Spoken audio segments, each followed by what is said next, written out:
আসসালামু আলাইকুম প্রিয় দর্শক, আজকে একটা নতুন পার্টির জন্ম হয়েছে। আপনারা জানেন গত কয়েকদিন ধরে বলা বলি হচ্ছিল যে ছাত্রদের যে পলিটিক্যাল পার্টিটা হবে নতুন পার্টি, যেটাকে অনেকে কিংস পার্টি বলে অভিহিত করছেন। সরকারের উপদেষ্টাদের থেকে একজন এসে এই পার্টির প্রধান দায়িত্ব নিয়েছেন, আহ্বায়ক হয়েছেন মিস্টার নাহিদ ইসলাম। সেই পার্টিটা আজকে আনুষ্ঠানিক যাত্রা শুরু হয়েছে। পার্টির নাম দেওয়া হয়েছে জাতীয় নাগরিক পার্টি। জাতীয় নাগরিক পার্টি নামটা ভালো, কোনো সমস্যা নেই। এবং এই পার্টির 151 সদস্যের একটা কমিটি আজকে আনুষ্ঠানিকভাবে ঘোষণা করা হয়েছে। আনুষ্ঠানিকভাবে তারা জাতীয় সংসদের সামনে যে মানিক মেয়ে এভিনিউ আছে, সেই মানিক মেয়ে এভিনিউর বিশাল চত্বরে তারা রীতিমতো সমাবেশ করে সেখানে এই পার্টির সদস্যদের আংশিক, পুরোটা করা হয়নি, মোটামুটি 151 সদস্যের একটা কমিটি তারা ঘোষণা করেছে।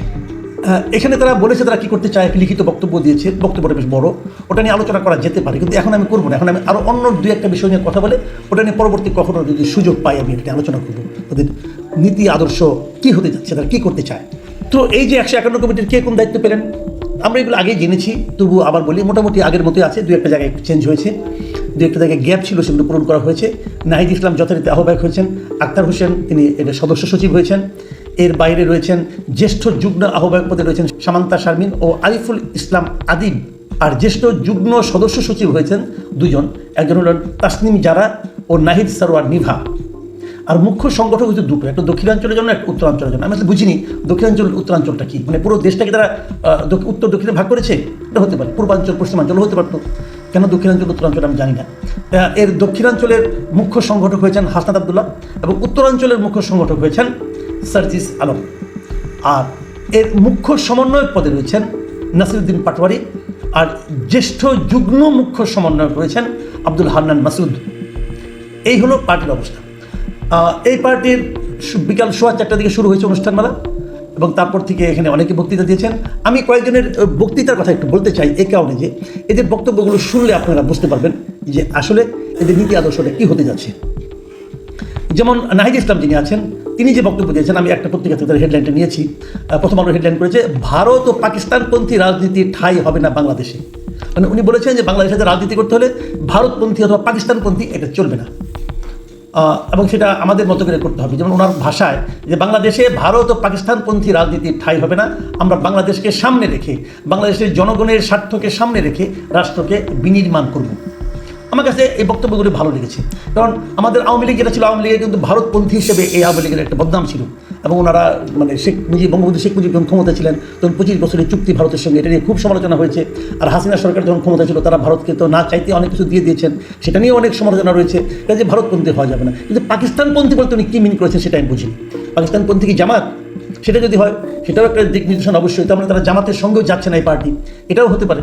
ভারত পাকিস্তান ছাড়া তো আরও পৃথিবীতে অনেক দেশ আছে, অনেকে আবার মার্কিনপন্থী হতে পারে, অনেকে আবার রাশিয়াপন্থী হতে পারে, অনেকে আবার চীনপন্থী হতে পারে।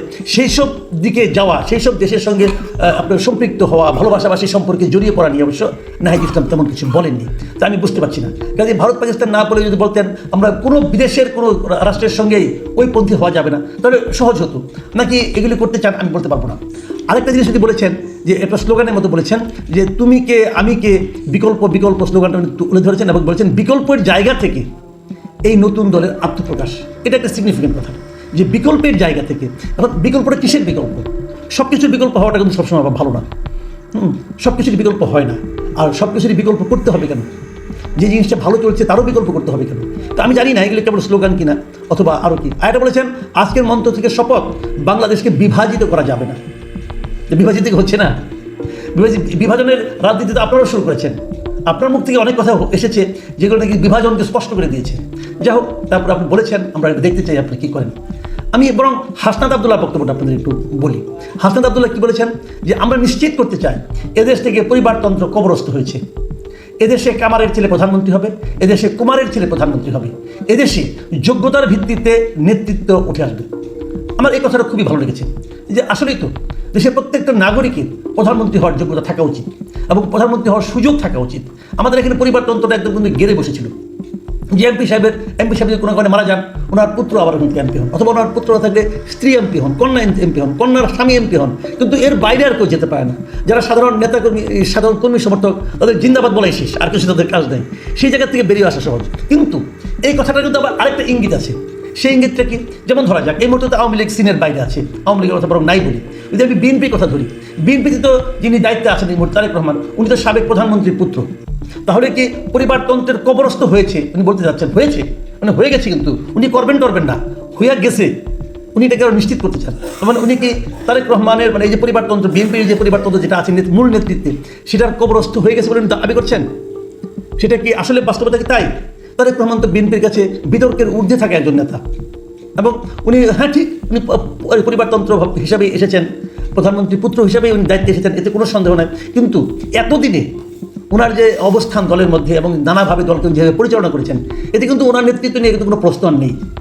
তারপরেও এটা যদি মানে প্রধানমন্ত্রী সাবেক প্রধানমন্ত্রীর পুত্র হওয়ার অপরাধে যদি ওনাকে কবরস্থ করতে হয় ওনার নেতৃত্বকে, সেটা অবশ্য অন্য প্রসঙ্গ। আমি জানি না দেশের মানুষ কীভাবে হাসনাত আবদুল্লাহ মতো এইভাবে নাকি অন্যভাবে ভাবে, এটা হয়তো সামনে আমরা টের পাবো।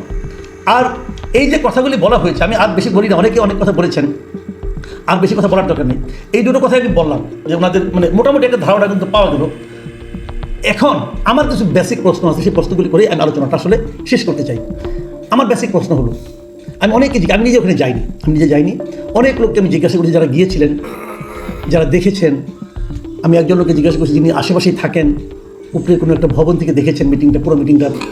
আমার প্রশ্নটা ছিল যে কত লোক এসেছিল এই মিটিংয়ে? বলা হয়েছিল কালকে যে 2 লাখ লোক আসবে সারা দেশ থেকে। হ্যাঁ, সারা দেশ থেকে লোক এসেছিল, বাস ভর্তি করে লোক, বাস এসেছিল, অনেকগুলি বাস এসেছিল, বিভিন্ন জেলা থেকে বাস এসেছিল। তো ভর্তি করে বলতে পারবো না, তবে লোক সংখ্যা কত হয়েছিল? আমাকে একজন বললেন 50 থেকে 70 হাজার লোক এসেছিল। আবার অনেকে বললেন না, এটা 70 থেকে 80 হাজার হতে পারে। আমি ধরে নিচ্ছি 1 লাখ লোক এসেছিল। 2 লাখ বলেছিল, 1 লাখ লোক এসেছিল। কারা এসেছিল? সেখানে আমি যেটা দেখেছি এটা খুব ইতিবাচক একটা বিষয়। ইয়াং জেনারেশনে প্রচুর লোক এসেছিল, ঢাকার ভেতর থেকে অনেক লোক এসেছিল, যারা নাকি ইয়াং, তাদের মধ্যে একটা নতুন প্রত্যাশা নিয়ে তারা এখানে এসেছিল। এটা আমি মনে করি এটা খুবই ইতিবাচক একটা লক্ষণ যে ইয়াং জেনারেশন যারা একসময় রাজনীতি বিমুখ ছিল তারা রাজনীতির দিকে ঝুঁকছে। এটা আমি মনে করি খুবই ইতিবাচক। ইয়াংদের যে এই দলটা রাজনীতির দিকে আনতে পারছে, এটা আমি মনে করি খুব একটা পজিটিভ দিক। আমার শেষ প্রশ্ন, এই প্রশ্নটা আমি করতেই চাই, মানে এই দল কিংস পার্টি কি না পার্টি, এটা আমি আরেকদিন বলবো, ওইটা আমার শেষ প্রশ্ন নয়। এই মুহূর্তে আমার যে প্রশ্নটা খুব জরুরি আমার কাছে, আমি মনে করি এই প্রশ্নের উত্তর দিতে পারা না পারার উপর এই দলটা নিয়ে আমার মূল্যায়নটা অনেকাংশে নির্ভর করবে। সেই প্রশ্নটা কি, এই অনুষ্ঠান করতে কত টাকা খরচ হয়েছে? আমি যদি 1 লাখ লোক ধরি, 1 লাখ লোকের একটা সমাবেশ করতে ঢাকা শহরে কত টাকা খরচ হয়? আমি বিভিন্নভাবে যোগাযোগ করেছি, যারা অনুষ্ঠান করেন তাদেরকে জিজ্ঞাসা করেছি, এবং সেখান থেকে আমি যে ফিগারটা পেয়েছি, মঞ্চ করা, সামনে চেয়ার আনা, বিভিন্ন রাজনৈতিক দলের লোকজনকে বসতে দেওয়া, আপ্যায়ন করা, এবং বাস ভর্তি করা লোক আনা, যারা বাসে আসবে তাদেরকে নানাভাবে খাওয়ার ব্যবস্থা করা, হাত খরচ, অনেক রকম খরচ কিন্তু আছে। কত টাকা ব্যয় হয়েছে আমি এটা জানতে চাই। আমি কি ফিগার জানি আমার জানার দরকার, পরে হয়তো আলোচনা করবো, কিন্তু ওনারা বলুন এই মিটিংটা করতে তাদের কত টাকা ব্যয় হয়েছে। আমার দ্বিতীয় প্রশ্ন, এই টাকার উৎস কি? কারা এই টাকাগুলো আপনাদেরকে দিয়েছে? যদি আপনাদেরকে কোনো অসৎ, আপনাদের তো নিজেদের টাকা নেই, এত টাকা থাকার আপনাদের কোনো কারণ নাই, কারণ আপনাদের মূল লিডার আহ্বায়ক নাহিদ ইসলামের ব্যাংক আছে মাত্র 1 লাখ টাকা, উনি তো আর দেখলেন করবে না, তাহলে টাকাটা কোথেকে আসলে ভাই? আপনার কেউ জমিদারের পুত্র না, হাসনাত আবদুল্লাহ তো বলেছে কৃষকের পুত্র যাতে নাকি প্রধানমন্ত্রী হতে পারে, কাজে এখানে মানে বিশাল বড়লোকের কোনো পুত্রকন্যা আসে বলে আমার কাছে মনে হয় না। টাকাটা কোথেকে আসলো ভাই, এটা আমি জানতে চাই। এই টাকাটা যদি একজন চোরাকারবারি দেয়, একজন অর্থ পাচারকারী দেয়, একজন অসৎ ব্যবসায়ী দেয়, সে কেন দিয়েছে? আপনাদেরকে ভালোবেসে দিয়েছে? আপনাদেরকে সে কেন ভালোবেসেছে? ভালোবাসা তো এমনি হয় না। তারা যদি দেশের ভালোই চাইতো তাহলে সে অসৎ হইতো না। তারা যদি দেশের ভালোই চাইতো তাহলে তো অর্থ তারা পাচার করতো না, তারা তো লুটপাট করতো না। যদি তারা দেশের ভালো চাইতো তাহলে তারা দেশের ভালো চেয়ে আপনাদেরকে দিয়েছে, এটা মনে করার কোনো কারণ নেই। তারা টাকাটা দিয়েছে তাদের নিজেদের সুবিধা লাভের জন্য। তাদের কী সুবিধা আপনারা দেবেন বলে অঙ্গীকার করেছেন? এই বিষয়গুলো আমার জানতে হবে। আমি জানতে চাই একজন দেশের নাগরিক হিসাবে আপনাদের উচিত হবে ট্রান্সপারেন্ট পলিটিক্স করা। আমি এই দলকে অনুরোধ করবো, আপনারা বলুন এই অনুষ্ঠান করতে আপনার কত টাকা খরচ হয়েছে, এই টাকাগুলো কে কে দিয়েছে তার একটা তালিকা দিন। আমি দেখতে চাই যে কারা দিয়েছে, সেই লোকগুলি কারা। একটা প্রবাদ আছে, একটা মানুষকে ভালো মন্দ বুঝবা কীভাবে? বুঝবা হলে সেইভাবে যে তার বন্ধু বান্ধব কারা, এটা দেখে তারা কার সঙ্গে মিশে, কার সঙ্গে আড্ডা দেয়, কার কাছ থেকে টাকা নেয়, এগুলো দেখে আমরা আপনাদেরকে চিনতে চাই। আপনারা কি বলেছেন সেটা ইম্পর্টেন্ট না, আপনারা কি করেছেন, কি করতে পারেন সেটা আমরা দেখতে চাই। প্রিয় দর্শক, প্রশ্নটা রেখে গেলাম, যদি জবাব পাই খুশি হব, যদি জবাব না পাই সন্দেহের মাত্রা বাড়তে থাকবে। ভালো থাকবেন আপনারা, আল্লাহ হাফিজ। প্রিয় দর্শক, আশা করি সম্পূর্ণ ভিডিওটি আপনারা দেখবেন। এই বিষয়ে আপনাদের কী মতামত তা ভিডিওর কমেন্ট বক্সে অবশ্যই জানাবেন। খুবই গুরুত্বপূর্ণ একটি ভিডিও আপনাদের মাঝে উপস্থাপন করেছি। বর্তমান রাজনৈতিক প্রেক্ষাপটে এই গুরুত্বপূর্ণ ভিডিওটি আপনারা পুরোপুরি দেখবেন। নতুন যে রাজনৈতিক দলটি সংগঠিত হয়েছে সেই বিষয়ে তিনি খুবই গুরুত্বপূর্ণ মন্তব্য রেখেছেন। প্রিয় দর্শক, সোশ্যাল মিডিয়া থেকে গুরুত্বপূর্ণ এবং ভাইরাল হওয়া খবরগুলো আমরা প্রতিনিয়ত উপস্থাপন করে থাকি। এই গুরুত্বপূর্ণ এবং ভাইরাল হওয়া খবরগুলো পেতে আমাদের চ্যানেলটি সাবস্ক্রাইব করে অবশ্যই আমাদের পাশে থাকবেন এবং পাশে থাকা বেল বাটনটিও চালু করে রাখবেন, যাতে নোটিফিকেশনের মাধ্যমে এই খবরের আপডেটগুলো আপনার সাথে সাথে পেয়ে যান। পরবর্তী ভিডিওর আমন্ত্রণ জানিয়ে শেষ করছি আজকের মতো।